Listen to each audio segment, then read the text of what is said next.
Good morning students.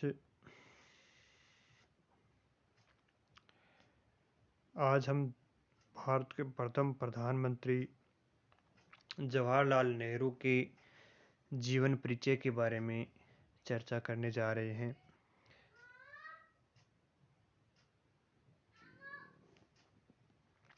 Jawaharlal Nehru का जन्म 14 नवंबर 1889 में इलाहाबाद में हुआ था।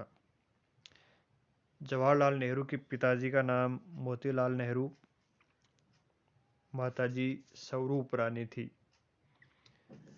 जवाहरलाल नेहरू के पिताजी प्रसिद्ध वकील थे और उन्होंने अपनी वकालत से काफ़ी धन संपदा अर्जित की थी।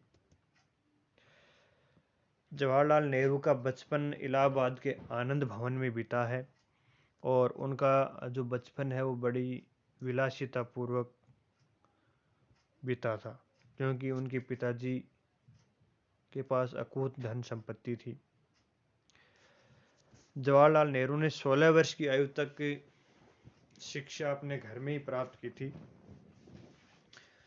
सन 1905 में उन्होंने इंग्लैंड के हैरो स्कूल में प्रवेश लिया था, जहां उन्होंने अपनी स्कूली शिक्षा समाप्त की और 1907 में उन्होंने ट्रिनिटी कॉलेज कैम्ब्रिज में प्रवेश लिया था। वहां उन्होंने विज्ञान में ऑनर्स की परीक्षा उत्तीर्ण की थी।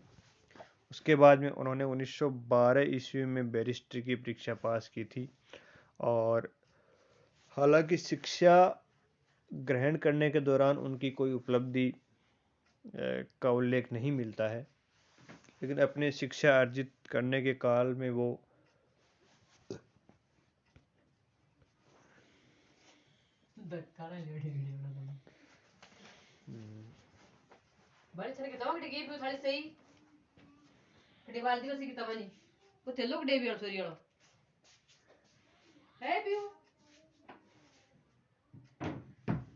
उठ जाए क्या तबरी बावड़ी सी बाहर पजाओ। कौन सा बारी अब कौन सा बारी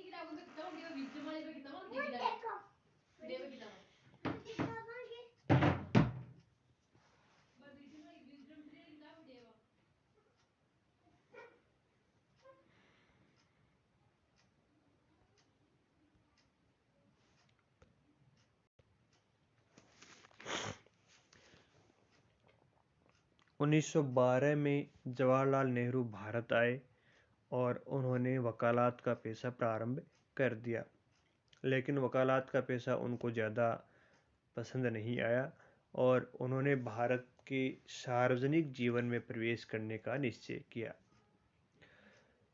उन्होंने 1912 में बिहार के बांकीपुर में कांग्रेस के अधिवेशन में भाग लिया और उन्होंने अनुभव किया कि ये कांग्रेस का अधिवेशन राजनीतिक की अपेक्षा सामाजिक अधिवेशन ज़्यादा लग रहा है और अधिवेशन उन्हें साधारण सा और फीका ही लगा। उसके बाद 1913 में जवाहरलाल नेहरू ने उत्तर प्रदेश कांग्रेस में प्रवेश किया और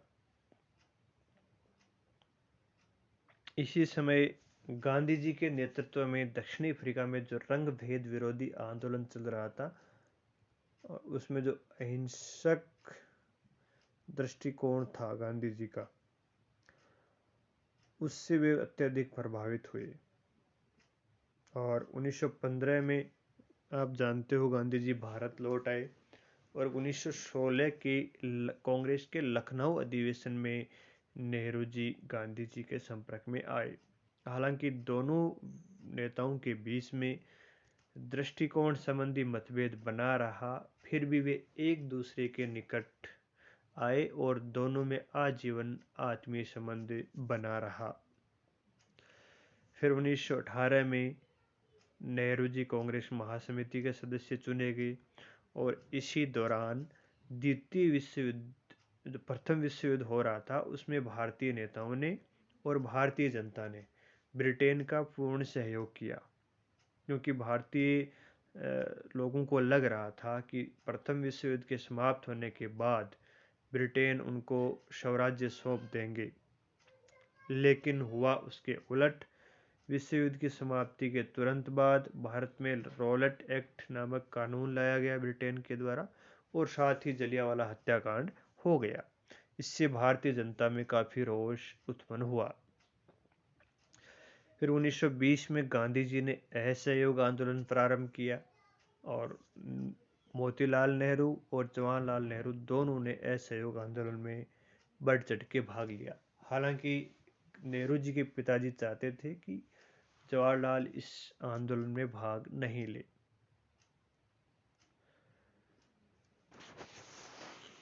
और इसी दौरान 1921 में जब कांग्रेस को अवैध घोषित कर दिया गया, तो जवाहरलाल नेहरू को 6 मास की सजा हुई। जवाहरलाल नेहरू ने अपने जीवन काल में 9 वर्षों तक जेल में रहे तथा 9 बार उन्हें नजरबंद किया गया। 1922 में जब चौरी चौरा कांड के कारण गांधी जी ने असहयोग आंदोलन को स्थगित किया, तो मोतीलाल नेहरू और जवाहरलाल नेहरू दोनों ने गांधी जी की इस बात की आलोचना की कि जब अपने आंदोलन चरम पर था, तो उस समय उससे पीछे हटना दुर्भाग्य की बात है। 1922 में जवाहरलाल नेहरू इलाहाबाद नगर पालिका के अध्यक्ष चुने गए, जिसमें उन्होंने बहुत ही आत्मविश्वास के साथ कार्य किया, और 1925 में उन्होंने वहां से इस्तीफा दे दिया। उसके बाद 1926 ईस्वी में वे अपनी पत्नी को लेकर स्विट्जरलैंड गए, और 1927 में भारतीय राष्ट्रीय कांग्रेस के प्रतिनिधि के रूप में वे जिनेवा में आयोजित होने वाले साम्राज्यवाद विरोधी सम्मेलन में भाग लिया उन्होंने, और साथ ही वे सम्मेलन के सह अध्यक्ष भी चुने गए। उसके बाद सन 1927 में सोवियत संघ सरकार के निमंत्रण पर वे रूस की यात्रा की, और समाजवादी व्यवस्था से वे अत्यधिक प्रभावित हुए।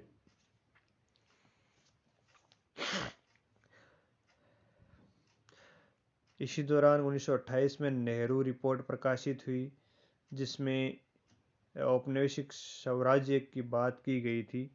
उससे जवाहरलाल नेहरू सहमत नहीं हुए, और उन्होंने 1928 में इंडिपेंडेंस लीग की स्थापना की। सन 1928 में कांग्रेस के लाहौर अधिवेशन में वे अध्यक्ष चुने गए कांग्रेस के, और उन्होंने पूर्ण स्वराज्य की मांग, पूर्ण स्वतंत्रता की मांग को अपना लक्ष्य घोषित किया। उसके बाद में नेहरू जी 1936, 1937 और 1946 में कांग्रेस के अध्यक्ष रहे।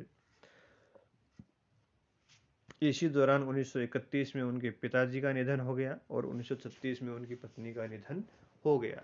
उनको पारिवारिक शोक से भी बीच में गुजरना पड़ा।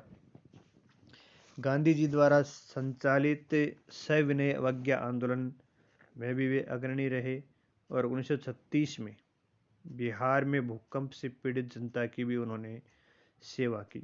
1938 में नेहरू जी राष्ट्रीय योजना समिति के अध्यक्ष चुने गए, और 1940 में उन्होंने व्यक्तिगत सविनय अवज्ञा आंदोलन में भाग लिया। 1942 के भारत छोड़ो प्रस्ताव का उन्होंने पूरी शक्ति के साथ समर्थन किया और आंदोलन में भाग लिया। नेहरू जी सन 1945 में शिमला में आयोजित सम्मेलन में सम्मिलित हुए, और इसी वर्ष उन्होंने आज़ाद हिंद फौज के सैन्य कर्मचारियों की रिहाई के लिए प्रयत्न किया, और कैबिनेट मिशन योजना के अंतर्गत प्रस्तावित अंतरिम सरकार में वे गवर्नर जनरल की परिषद के उपाध्यक्ष चुने गए, और उनको परराष्ट्र विभाग का कार्यभार भी सौंपा गया। तथा नेहरू जी ने बहुत पहले ही कह दिया था कि भारत के संविधान का निर्माण का कार्य भारतीय जनता के द्वारा निर्वाचित प्रतिनिधियों के द्वारा ही किया जाएगा। और 13 दिसंबर 1946 को उन्होंने संविधान सभा में उद्देश्य प्रस्ताव भी रखा, और नेहरू जी संविधान सभा की महत्वपूर्ण समितियों के भी अध्यक्ष रहे थे। सन 1947 में स्वतंत्र भारत के प्रथम प्रधानमंत्री का पद ग्रहण किया और 27 मई 1964 तक वे आजीवन इस पद पर रहे। इस दौरान उन्होंने भारत में सामाजिक, राजनीतिक और आर्थिक क्षेत्र की अनेक समस्याओं का सामना करते हुए देश को राजनीतिक रूप से एकजुट रखा और देश में